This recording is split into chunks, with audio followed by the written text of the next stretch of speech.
What's up, you beauties? Welcome to High and Wide Hockey YouTube channel. The Flyers fall by a final score of 3-2 tonight to the Colorado Avalanche. I'm Jim Iacovone, and if you're watching us on YouTube, make sure to smash the subscribe button, hit the alert so you never miss a show. And for all the watchers and viewers on Twitter, get on over to YouTube, give us a subscribe and a like. If you guys are following us on our podcast network, Spotify, Apple Podcasts, make sure you subscribe. We have a new episode coming out tomorrow night. All right, so let's get to the game tonight. The Flyers fall by a final score of 3-2. Just a little too late tonight. Look, Avalanche are a good team. You know, this is not the Buffalo Sabres or any of these teams that the Flyers have been able to play of late. San Jose Sharks. Colorado's got a plan, and they're fast. That's what I noticed through the first two periods. Colorado's just a fast team. They know what they're doing with the puck. They get in the zone quick, and when they get in there, it's a bitch to get out.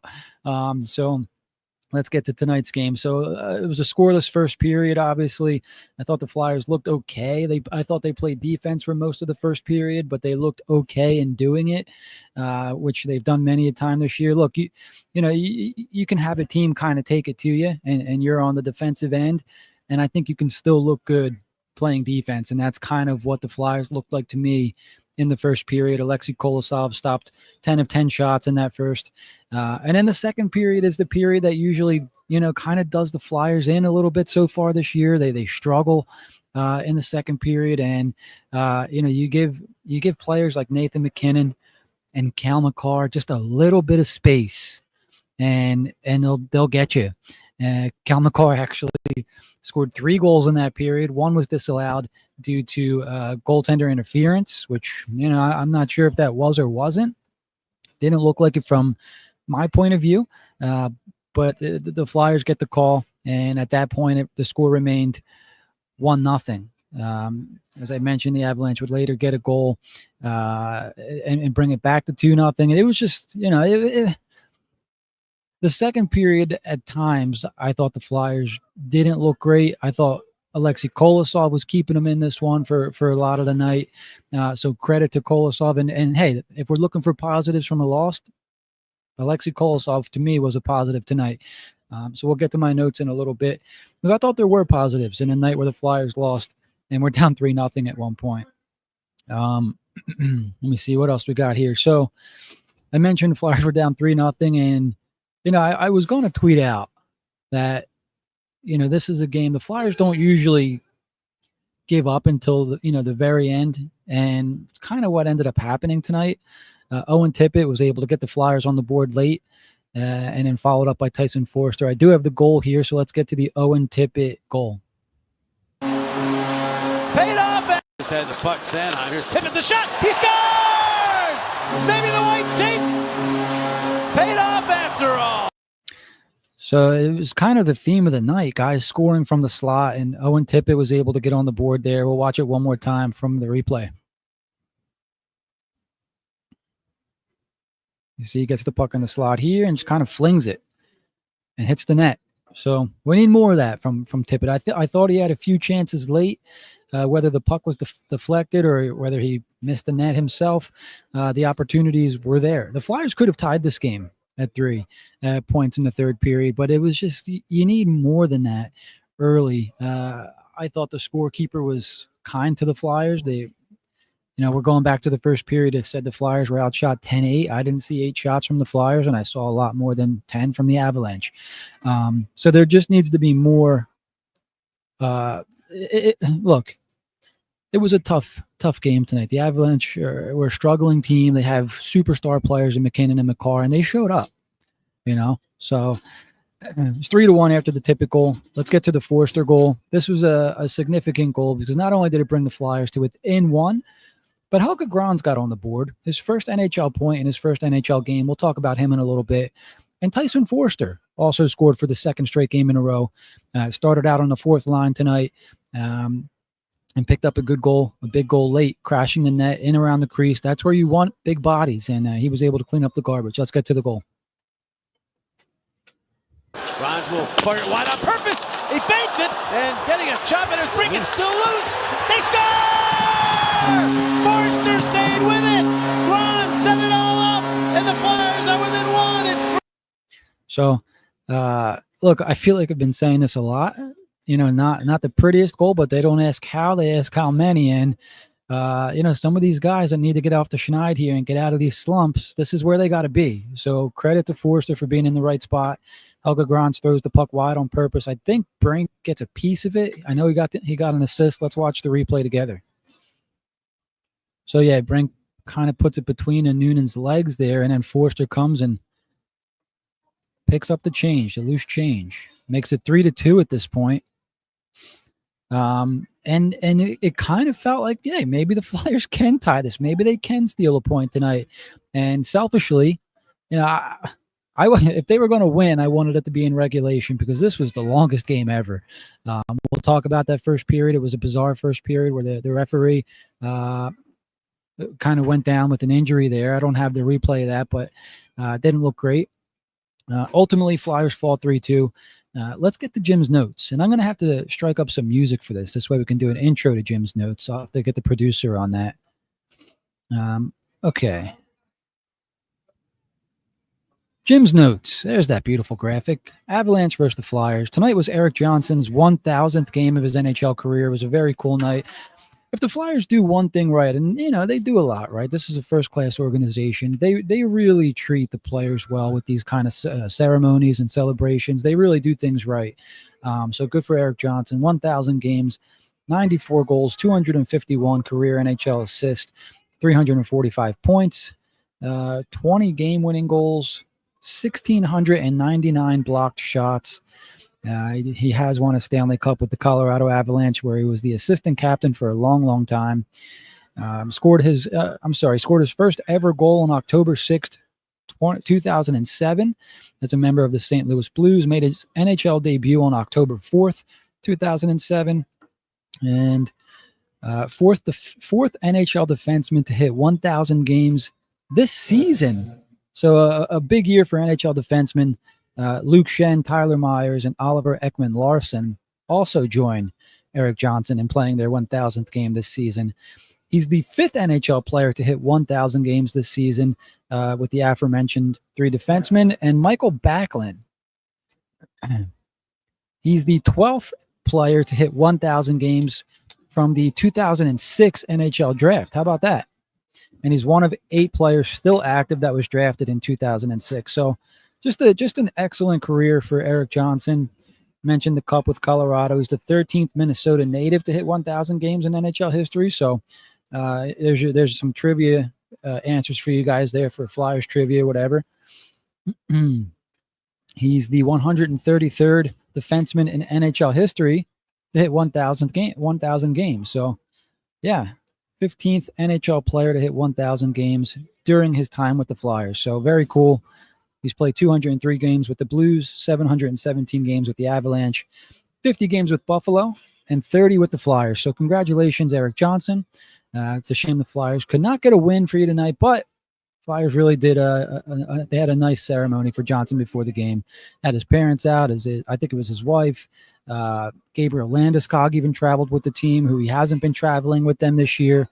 But he made a point to come out to Philadelphia to congratulate his buddy Erik Johnson. So great stuff there. All right, let's get to our next topic on the list. Referee Mitch Dunning was stretchered off early in that first period on a scary collision with Josh Manson.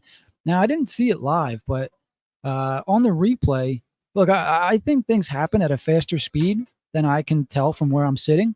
And it must have been a lot nastier than it looked from up here, because he didn't move all that much.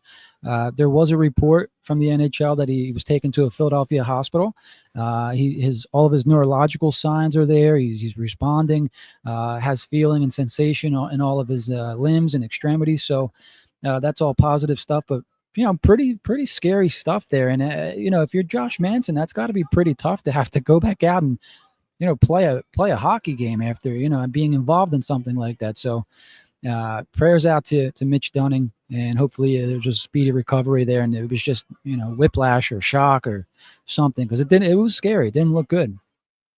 We talked about the lackluster second period a little bit, and It just continues to bite the Flyers. They just continue to lose second periods. And, what they're really doing is setting themselves up, to be in a hole for the third period. If they don't score first in the first period, it's almost like a lock at this point that they're going to be heading into the third period down a goal or down 2 goals.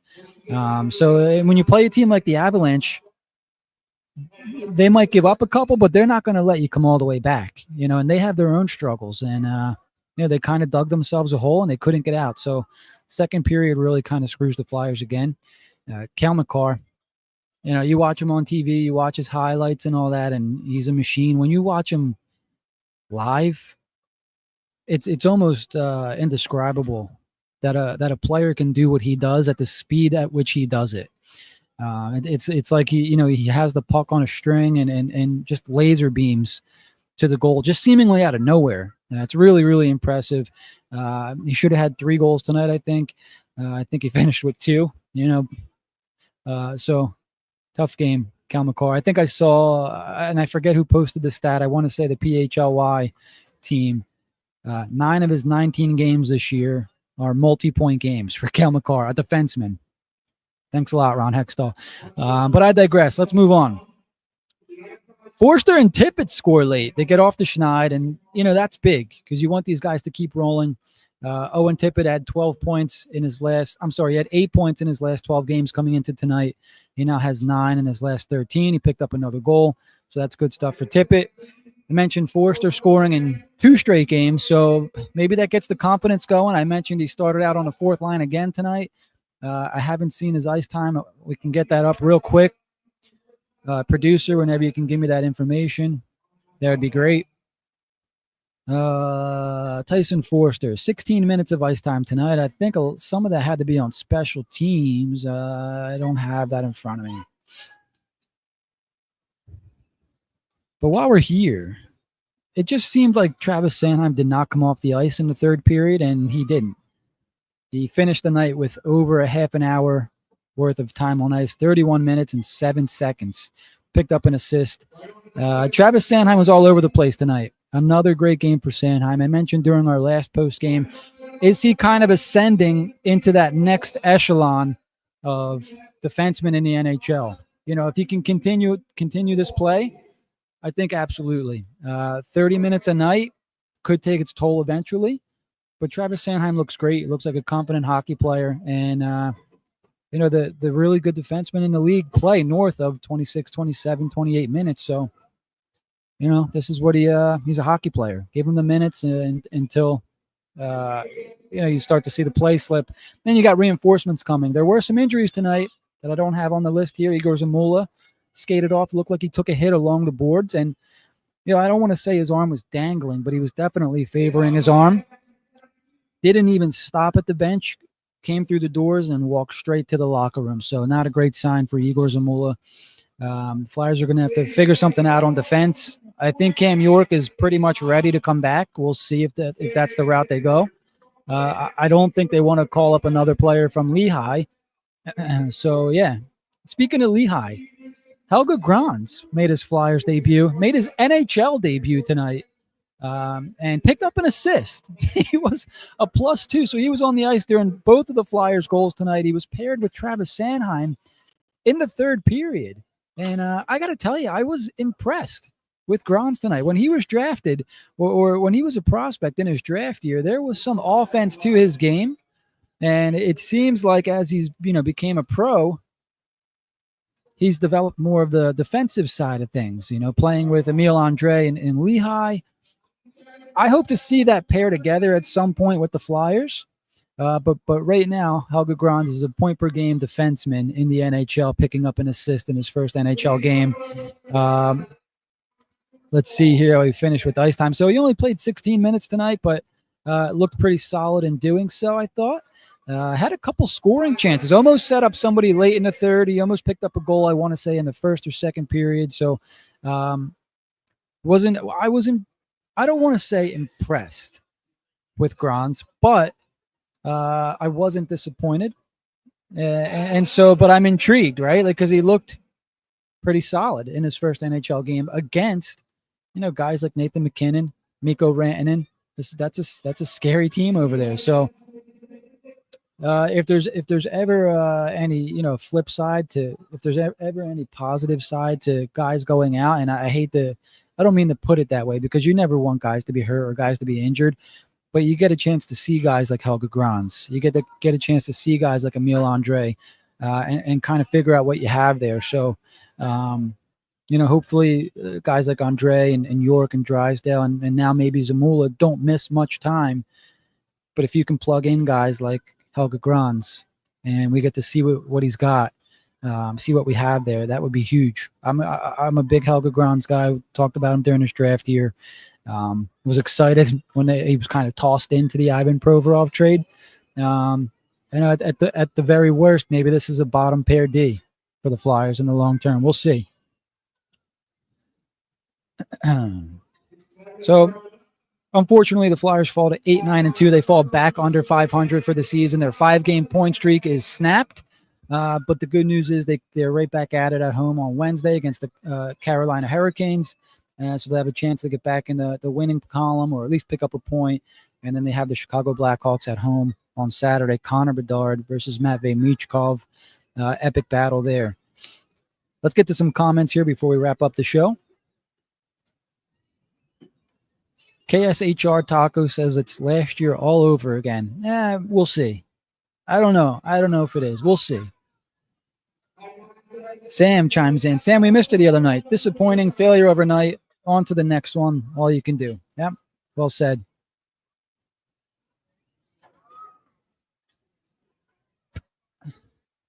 Olsen, glad to hear Kolosov played well. Yeah. He kept them in the game all night. The Avalanche were peppering them, I thought, and it's what guys like McKinnon and McCarr and Rantanen and all those guys do. So, to only give up 3 against them, 26 saves on 29 shots. Kolosov and Fedotov now seem to be coming around a bit, which I think is what we all hoped for. So we're looking for positives, in the losses, and that's what we want. We want positives to pick out. Explicit chimes in. Helge Grans did not look out of place. No, he didn't. He looked comfortable, looked confident even at times. He kind of rose to the occasion. We'll see if he can do it again Wednesday against Carolina.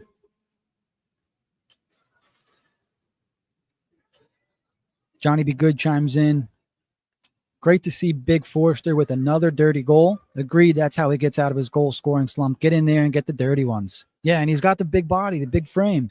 These big guys, I know they have big shots, but get in there.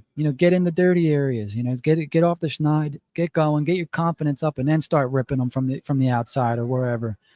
So, yeah, totally agree. And I guess I could take my notes off here, huh? Get to a couple more comments, and then I'm going to get the hell out of here. It's freezing in here tonight, guys. I'm freezing my ass off. Olsen, pardon my ignorance, but why did Emil Andre not play tonight? I think he's going to be out for a week or two. They're saying it's a lower mid-body injury.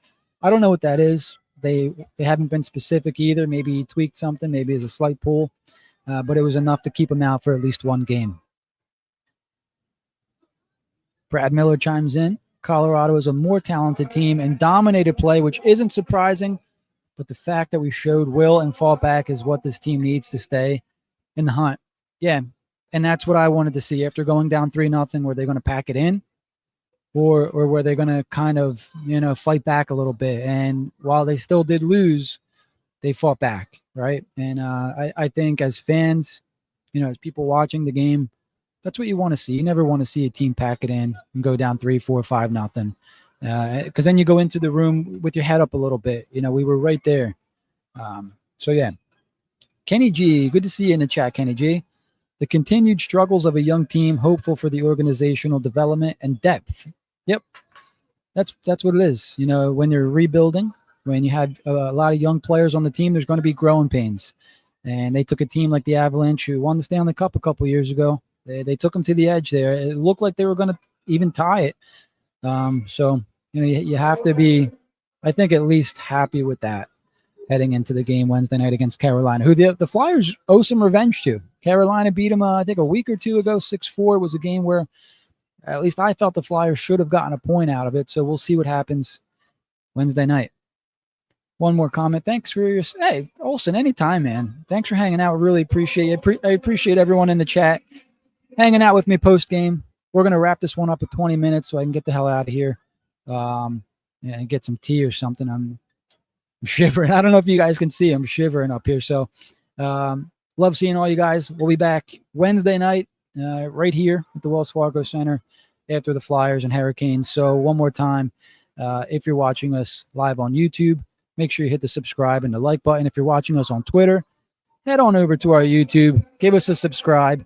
Give us a like. We put out. I put out a video before the game talking the Joel Farabee and Bobby Brink rumor that Anthony DeMarco put out there. Maybe the Wild and the Flyers are potential trade partners. We'll see. Make sure you guys go check that out. And let me know what you think. Is that a potential trade? Would you move Joel Farabee? Would you move Bobby Brink? What would you want from Minnesota? I'll be sure to put up a follow-up video later on in the week. Somebody wanted to know from the Minnesota perspective, who would you be comfortable giving up? Would you even want those guys? It's all great questions. So, as always, love interacting with you guys. We'll be back Wednesday night for HW Hockey. I'm Jim Icavone signing off.